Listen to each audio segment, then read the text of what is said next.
कौन व्यवहार कर जैविक सार है कि प्राकृतिक सार जो कहूँ कौन कौन गाँव में कौन निजे कर कि धणीचा है आपण हांडी खत है जीवामृत से कौन व्यवहार कर गाँव में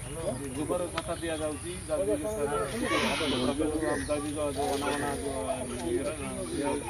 जैविक जिया खत अच्छा कौन हो अमल अधिका अधिका रही सब जिन कष्ट हम कि रासायनिक सार जब कम व्यवहार करें निश्चित भाव में भल परिमाण भल फल दबनी आप आशा रखते कौन कहे